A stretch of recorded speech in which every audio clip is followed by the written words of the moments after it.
Hello, thank you very much for joining me as I embark on my keynote on reconceptualizing responsible research and innovation from a global South perspective. Um, I understand that for some of you it is morning, for others it is afternoon, and for other participants it is evening. So from my end, let me say good morning, good afternoon, and good evening. I would also like to extend my thanks to the organizers for organizing this very important conference on global justice, technology, and integrated research.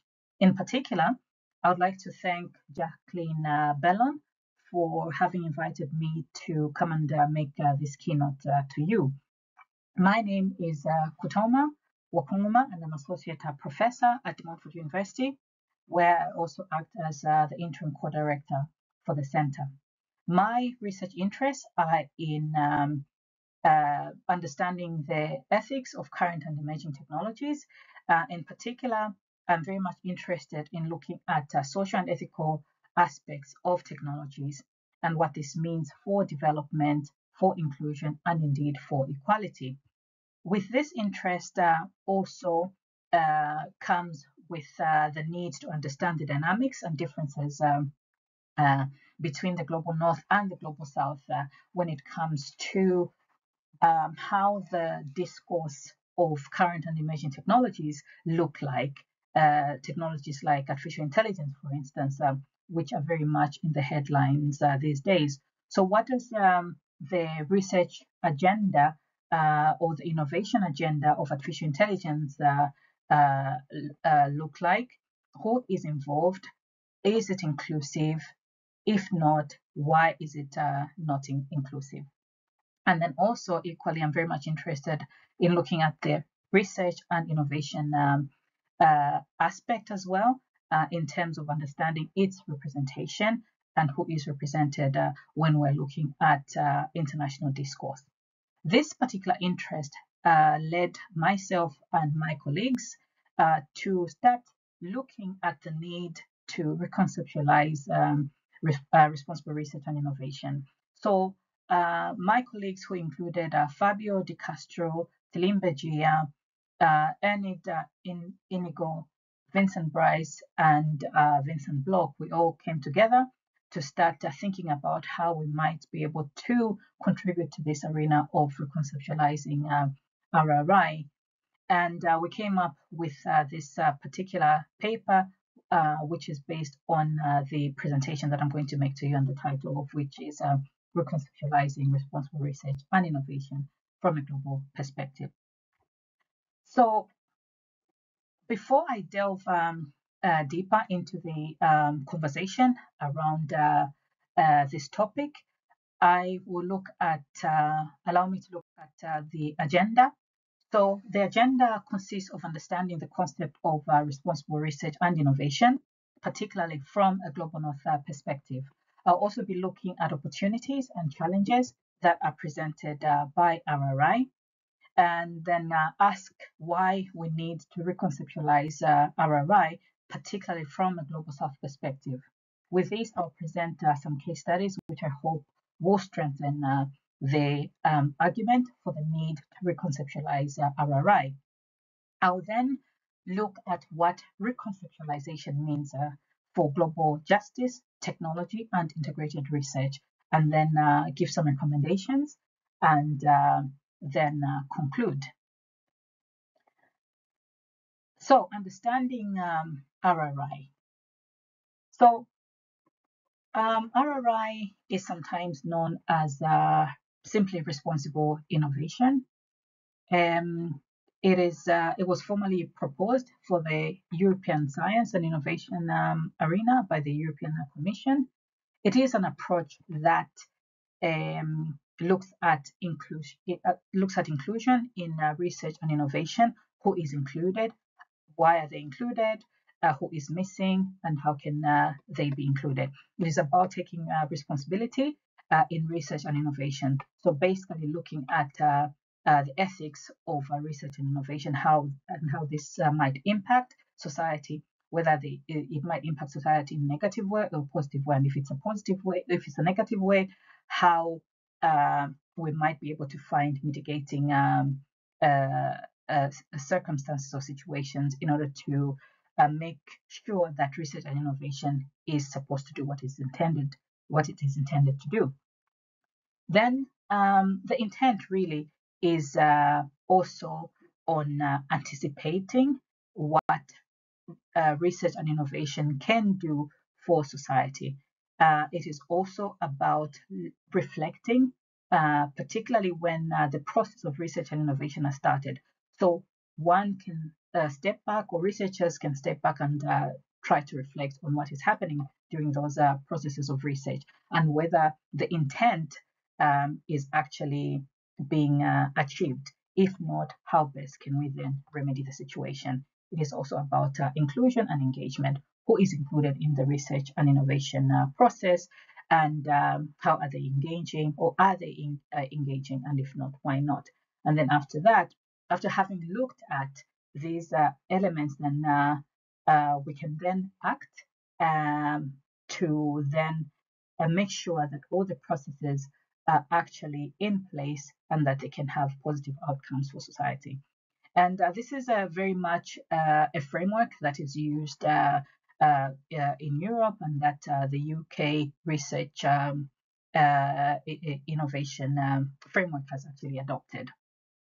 So basically, understanding the possible implications and societal expectations of research and innovation should be at the core of responsible research and innovation, and then also understanding as well as meeting the values and needs of society should also be at the heart of research and innovation, according to a treatise and Schroeder. However, what we have noticed, or what we notice, is that there is something missing in this concept, and what is missing is really how we can articulate the initiatives that are coming from the global south when they are engaging in responsible research and innovation, or indeed in responsible research and innovation like practices.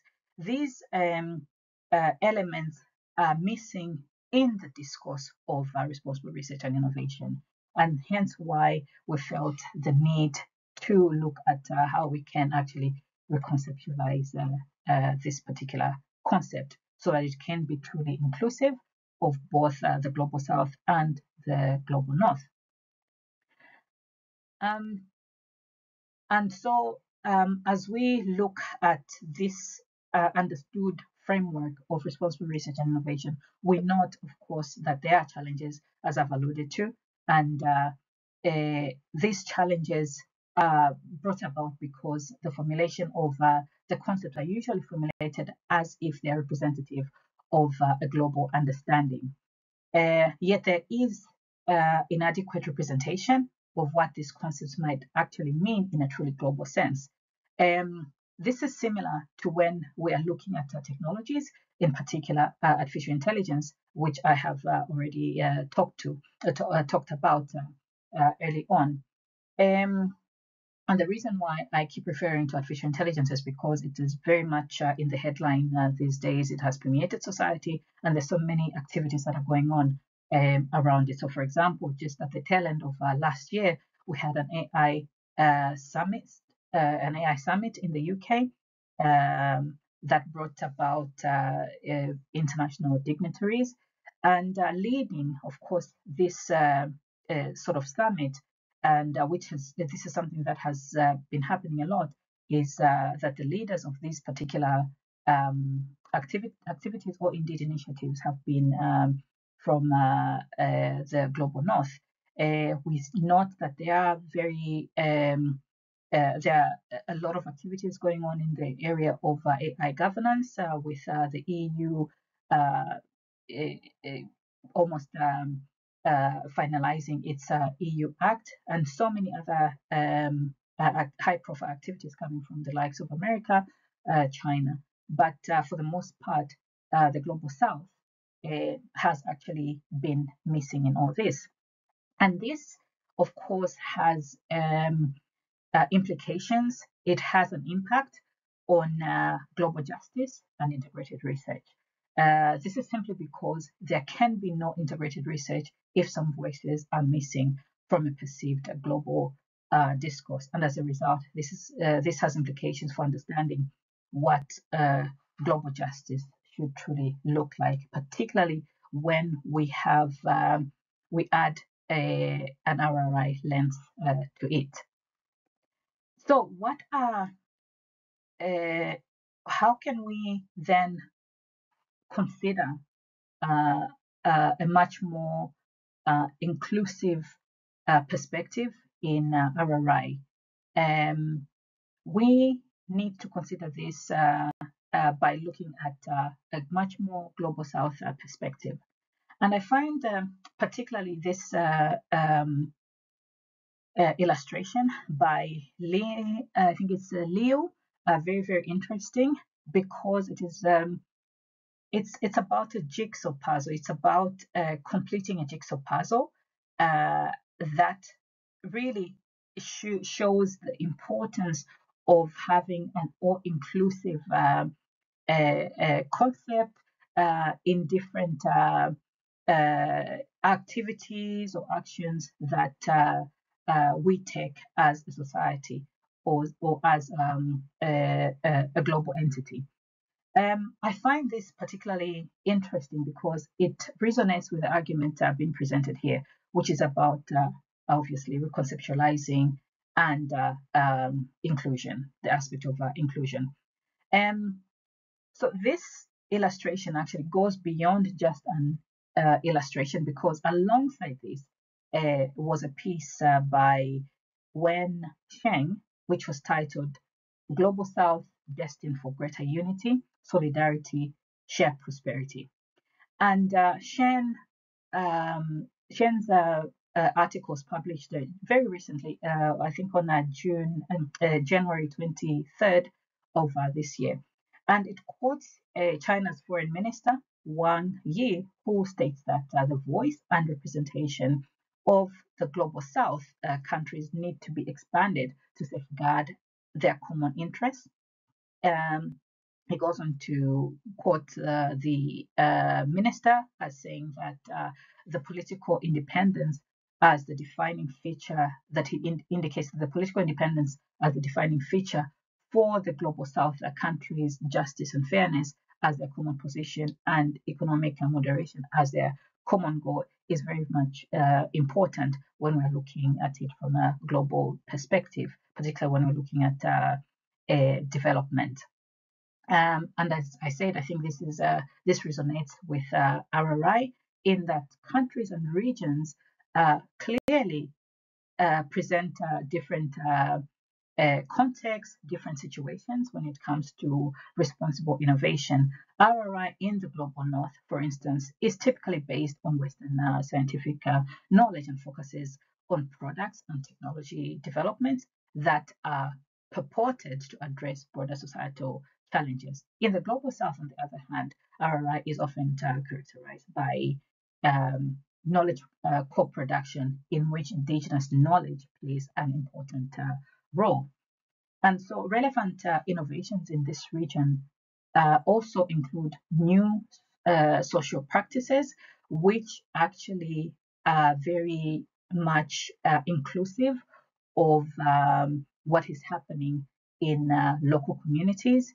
And these are very important because they then lead to the inclusion of communities or indeed individuals who may otherwise have not necessarily participated effectively in the creation of an inclusive, responsible research and innovation agenda. And so, in order to build a more global perspective, a more elaborate inclusion of the global south is needed. A large range of our practices or initiatives that are taking part in the global south has been underrepresented. And because of this, we must be able to formulate concepts which are based not only on northern perspectives, but also on southern perspectives because it is relevant for the promotion of our as a truly global concept. A focus on RRI initiatives in the Global South can actually help fill the gap that is currently evident, and it can actually support the elaboration of a multicultural perspective of RRI, which then will align with societal needs and expectations according to society's values and society's cultural understandings, both in the Global South and in the Global North. So why is it important then to reconceptualize RRI, particularly in relation to global justice? So the discussion so far has important take-home messages, which include a few aspects related to inclusion, to responsibility, and to ethics, and to a certain extent, sustainability. For the most part, sustainability hasn't necessarily been very much on the radar when we're discussing RRI, but it's a very important aspect when it comes. It's a very important aspect when it comes to um, the Global South, as the Global South embarks on aspects related to economic and social development, because sustainability is about growth, it's about progression in ways that are equitable, that are inclusive, and that are beneficial for not only current generations, but also future generations. Hence why it is also something that is beginning to be very relevant when we're discussing RRI at the moment. So understandably examining global justice within an RRI lens, coupled with us wanting to understand or to consider technology and integrated research, can be quite complex. But I believe that there are resonances, that there are similarities between achieving a just society as well as looking at RRI, because ethics is a very important element in RRI. So too is universal ethics, or indeed universal ethic standards that are applicable in order to better human life. Equality is very much central to RRI, particularly when we're looking at aspects related to inclusion, to engagement, and so too is equality, which is important for global justice, particularly when it comes to achieving justice, and also having to have a resolution to global challenges through, for example, addressing the United Nations SDGs, because we see that the SDGs are about sustainable development. They're about meeting the challenges both on the global South spectrum, and then also on the global North spectrum as well. So these elements are both in tandem and are both integral to understanding the reconceptualization of RRI through the prism of global justice.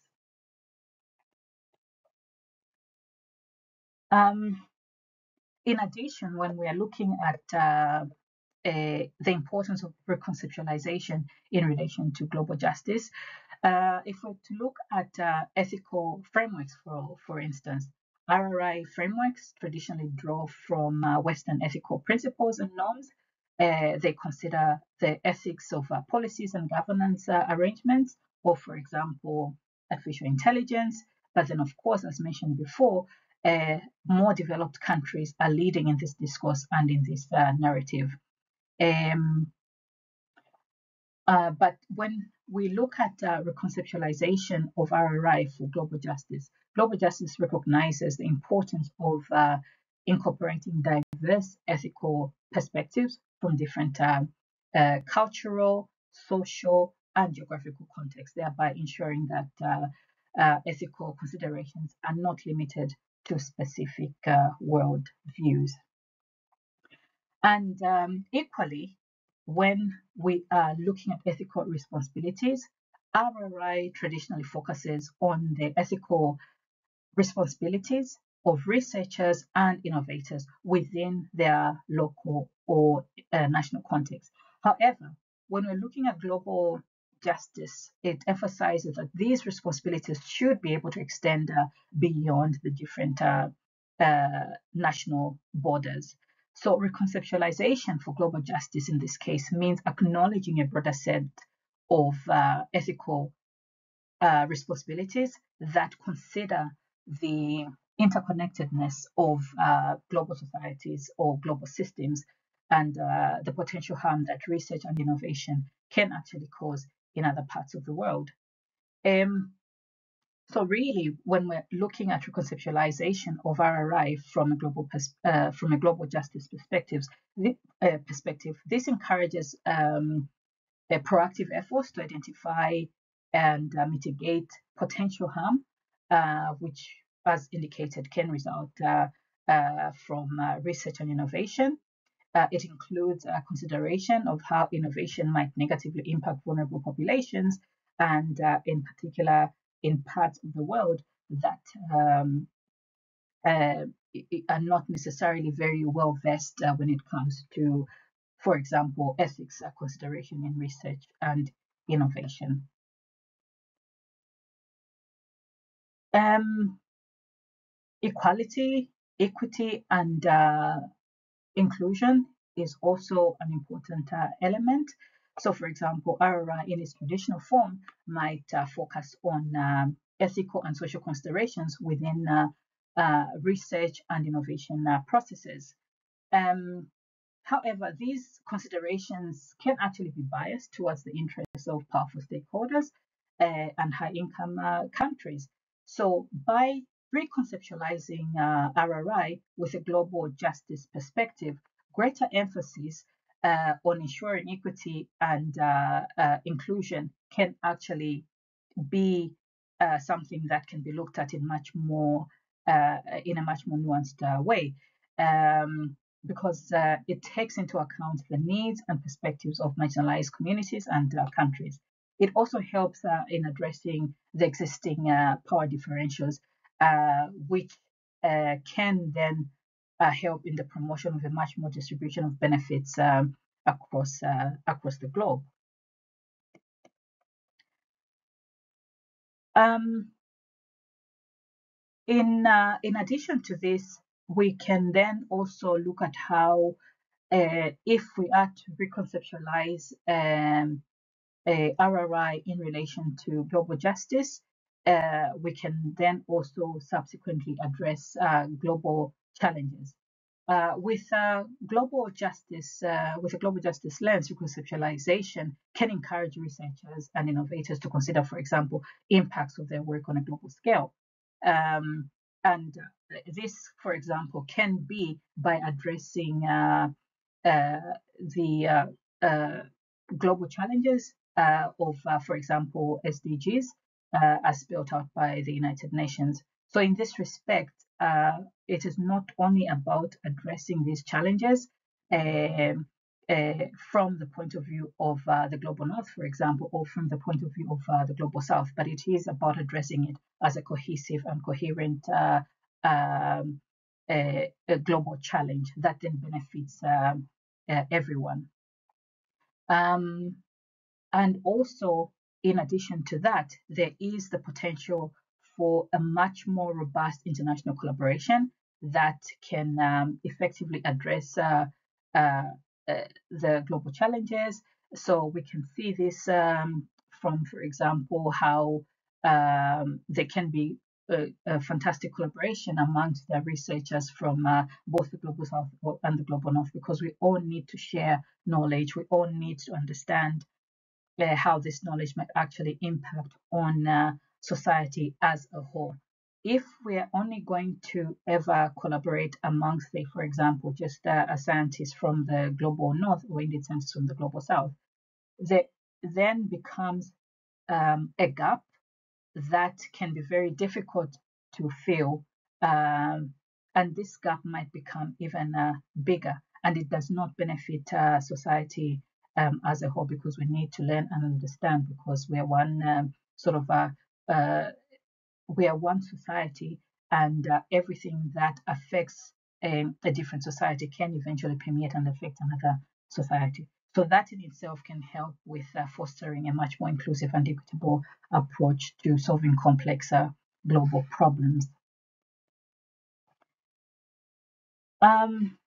So moving on, what I would like to do now is to look at the case studies, as I indicated earlier. I have 3 case studies to look at, and these case studies present real-life examples that illustrate RRI as a continuum, which considers differences and inclusion, peppered with varied examples or understandings of how RRI is done or is practiced in these respective country case studies. And this can be quite enriching, and it can only be enriching rather than a hindrance when we're looking at developing a much more inclusive RRI concept. So the 3 case studies are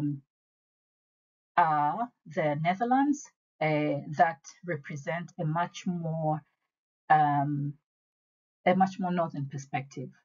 And then we have Malawi, which represents a much more southern perspective when we're looking at RRI. And then we have Brazil here, which represents an intermediary perspective, which combines both elements of RRI from both the global north, as will be seen from the Netherlands case studies, and then of course the southern perspective, as will be represented or as will be understood from the Malawian perspective.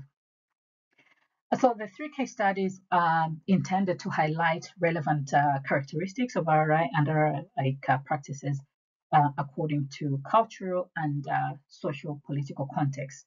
And these characteristics are central in understanding why reconceptualization might actually be important.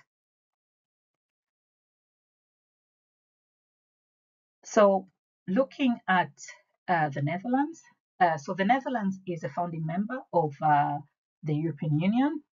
It is very much involved in developing major frameworks for research and innovation. It enjoys a very high standard of living by European and global standards, that is, and it has a high indicator on education, life satisfaction, and perceived safety, according to the OECD in 2020. The Netherlands RRI practice aligns with European frameworks in several ways, one of which is that it places high value on inclusion. It places high value also on anticipation and reflection practices, which are core and to the inclusion of social and ethical and legal concerns in research and innovation at a European level. And so, in a sense, what the RRI theory and practice in the Netherlands stands out. What it does is that it stands out as a North-centric perspective with a strong foundation supported by robust formal institutions and a clear techno-economic approach to research and innovation. In this case, it's the RRI is actually implemented through somewhat of a top-down policy approach, rather than it's developing a bottom-up approach when it comes to RRI. Whereas looking at Malawi, which is located in Southern Africa, has somewhat of a poor governance structure, as well as research steering mechanisms is not really adequate when it comes to research and innovation. The country is relatively small, and also in terms of having its pool of researchers. There is a very small pool of researchers that which can obviously have an impact on research and innovation. And as a result, the obvious outcome is that there is low research, innovation, productivity that happens. However, what is very interesting from the Malawian case study is that it has a very rich indigenous knowledge, which supplements for the low research and innovation productivity. Policy instruments to protect indigenous knowledge are something that are being considered and that are being particularly put forward. And these are coming from communities who actually have very rich indigenous knowledge. So the central principles of RRI or RRI-like practices for Malawi focus on empowerment, on community engagement, and sustainable innovation that can be implemented through local community initiatives, but also from that have support from the Global North through things like development aid. So a key feature of RRI-like practices in the Global South is their community-based arrangement and a bottom-up engagement of local communities to realize the full potential of responsible research and innovation. Brazil, on the other hand, is a very interesting example as well for this reconceptualization aspect. This is because Brazil is an emerging economy that combines features of both the Global North and the Global South. The country is among the world's largest economy.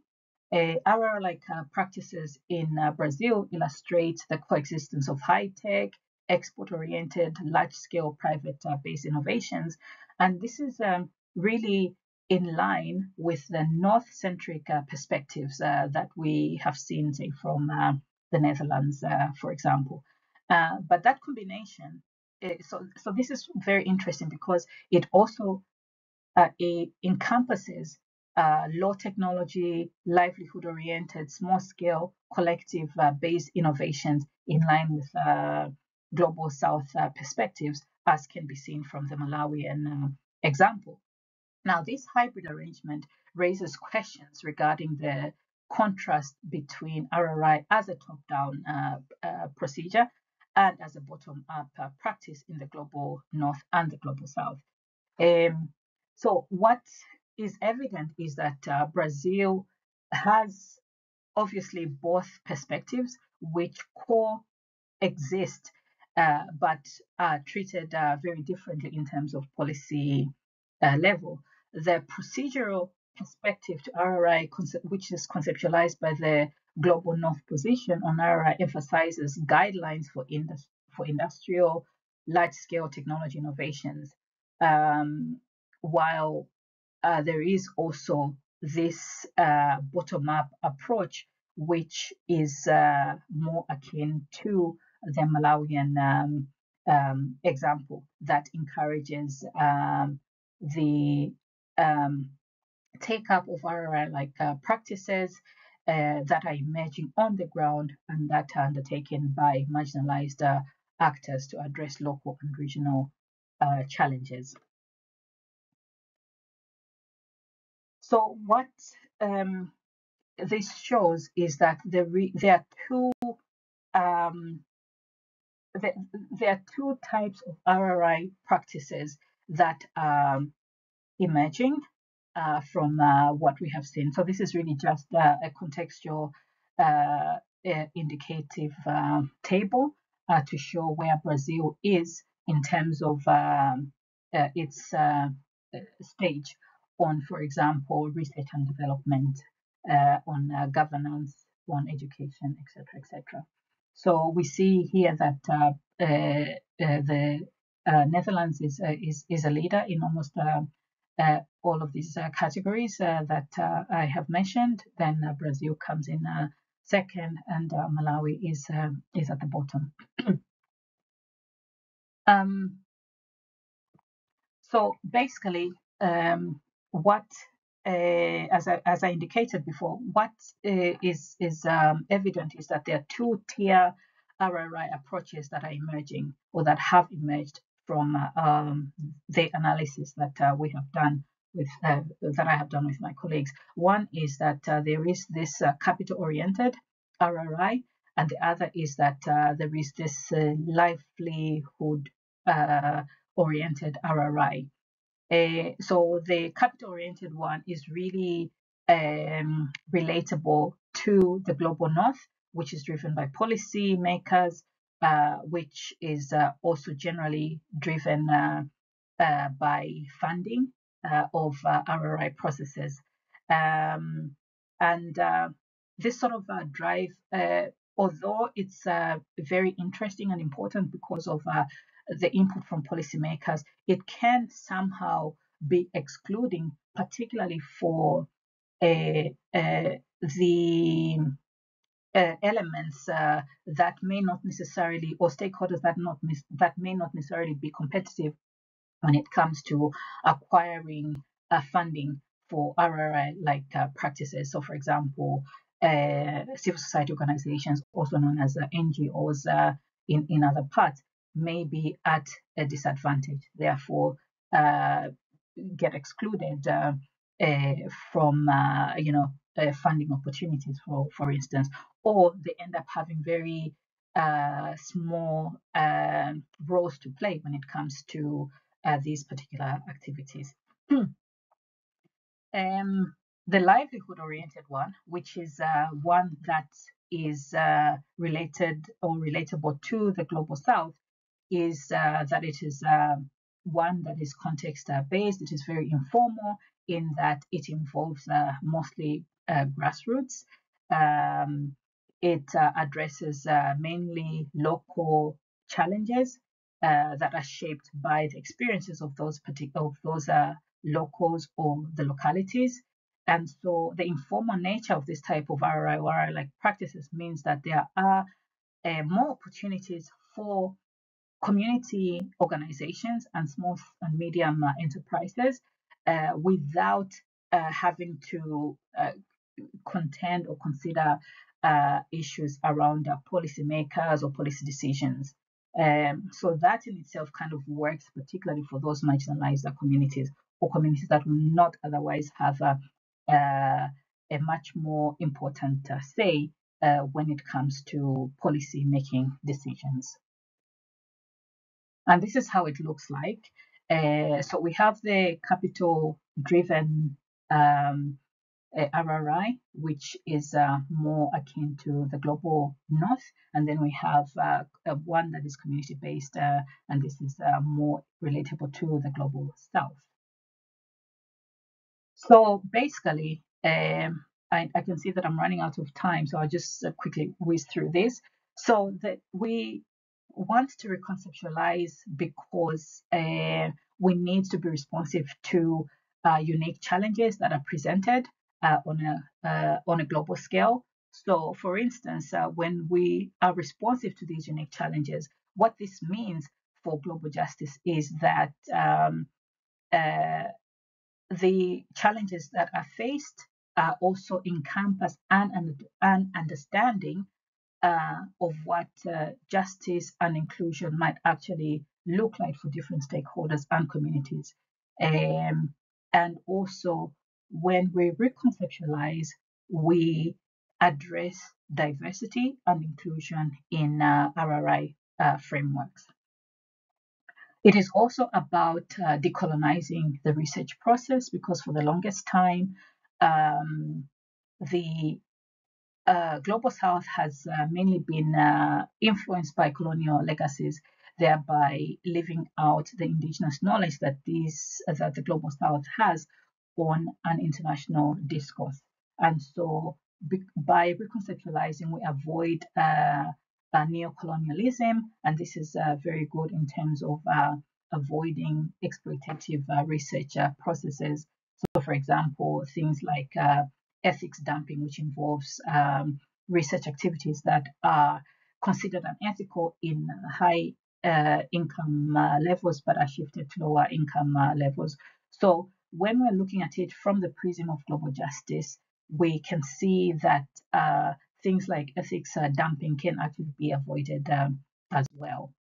And then, of course, there's the aspect of community engagement and co-creation, which can be allowed once we reconceptualize RRI, and that in itself can help to bridging the gap, or the digital divide gap, or the scientific gap, or the technology gap, or the research and innovation gap. And then, of course, it advances, it's a lot easier to advance sustainable development, especially when we're looking at how the different geographical locations can come together and achieve the UN Sustainable Development Goals. This in itself maximizes the benefits of research and innovation. And so, to sort of sum up my discussion here, one of the things or some of the recommendations that I would like to leave you with is on equity, equality, and justice. I think it's important that we ensure that there is a fair distribution of research and innovation. And this can only be done if we can reconceptualize concepts like responsible research and innovation and be a bit more open and inclusive when we're looking at these particular agendas or concepts from a global perspective, or when we're representing them as a global concepts. And then, of course, there's the aspect of inclusion and diversity. This is important because it allows for a truly inclusive research and innovation agenda where different stakeholders can actually participate in the research and innovation process. It's also important to consider ethics considerations and by reconceptualizing, we become cognizant of the need for ethics consideration in research and innovation. This is important for human rights and for ensuring that privacy and data protection principles, for example, are upheld. And this also has a direct resonance with global justice. And then, of course, we want to encourage international collaboration because on a global level, we need to share information, exchange knowledge of research and innovation. And we can only do that by including different voices and allowing to understand the different experiences and the different ways within which they apply responsible research and innovation processes as they go about these in their communities. And lastly, of course, it's very important to have ongoing evaluation and adaptation of concepts that are presented as global concepts. And this is something that we have clearly done in terms of the reconceptualization of RRI in within the context of the global south. We have looked at what is happening in or what has happened or what has been represented in responsible research and innovation, and we have noted that there was need to evaluate and adapt additional RRI understandings, particularly from the global south perspective. And so I would like to conclude by saying that I hope that the presentation has allowed for a much more nuanced understanding of RRI and why we need to reconceptualize RRI. I am hopeful that the presentation gave insights to why there is need for a truly inclusive global RRI when it comes to, for example, a bottom-up grassroots community-based RRI. And then, of course, we also need to understand that it is important that we look at aspects related to global justice through the prism of inclusion, justice, ethics consideration, and equal collaboration in research, because these are elements that matter and are important in both RRI and global justice. So I leave you with much gratitude, and I would like to say thank you very much for being present here to listen to my keynote. So my email address is kutoma@dmu.ac.uk if you ever want to reach out. And then, of course, I have a LinkedIn account as well. So thank you very much. And I look forward to discussing further with you if there are any questions around what I have presented. So thank you.